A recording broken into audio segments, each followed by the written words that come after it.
everyone, it's me. So right now I'm at Shuna, and we have a CYC camp that's going on.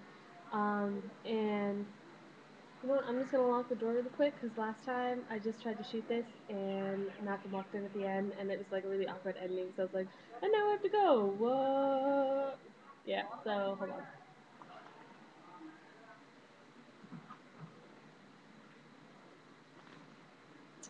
So now that was a really awkward break. Um, but yeah, so CYC camp is happening now, and it's like this week is kind of like Judges Central because like Nathan Badger came in from Canada for the week to do his to do the studies, and they're on Judges, and it happens to be also when like Judges are in like the daily readings in the morning, which is cool. Like Judges are really awesome to read. I know it's like mostly like boys kind of like it more because it's very gruesome, but like I love it. Also because like I'm in Judges. Um, but the other day we read about Gideon in like chapter 6, and that was so cool because it's just like you see how like Israel like is just like, well, God's turned away from us completely. Just like, you know, when we turn away from God, when we try and walk away from Him, you kind of get this feeling like, I don't know. I've gotten the feeling where it's like, well, God doesn't care anymore. Like, I'm just bothering Him. I'm just like wasting His time, and that's not how it is, you know. Like, just because God's always in the same, like He's always there. He's always ready, and like just like the Israelites cry out to Him, even though like, you know, they'll get themselves into so much trouble because they're like worshiping Baal and like doing all these things they shouldn't be doing. And then they like get in these really like terrible situations, and it's like, Lord, help us. And God's like, okay, no problem. Here's the judge. Like, that's insane. And then like Gideon, right? The angel of the Lord's like talking to him, and Gideon's like, what are you talking about? God's deserted us. Like, what happened to like these amazing things that He did when like our forefathers came out of Egypt? Like, what happened to that? What's going on here? Um, and like, I just think that's really cool. And then, you know, I really Judges is just like a really awesome like book.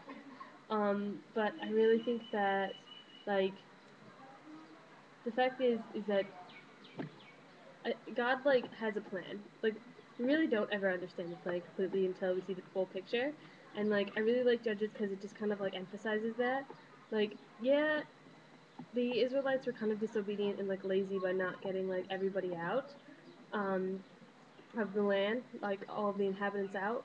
But I really think that like they they needed these like reminders all the time that like God is with them. Like you know, all the people that had seen these amazing miracles like passed away, and like they don't have any like anyone who's actually physically seen that and had like this experience where they can share it with others and be a strength. So I think that God really set it up so that like Israel could like continually see like God working in their lives.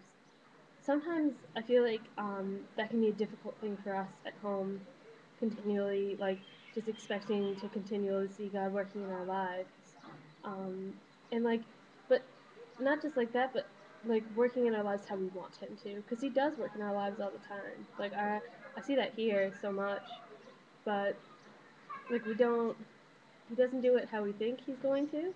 So He lets like God lets the Israelites like be subject to their own devices and like get in really terrible situations where like raiders come in and like take everything where they have to like grow wheat in secret, which is what Gideon was doing, so like his family wouldn't starve.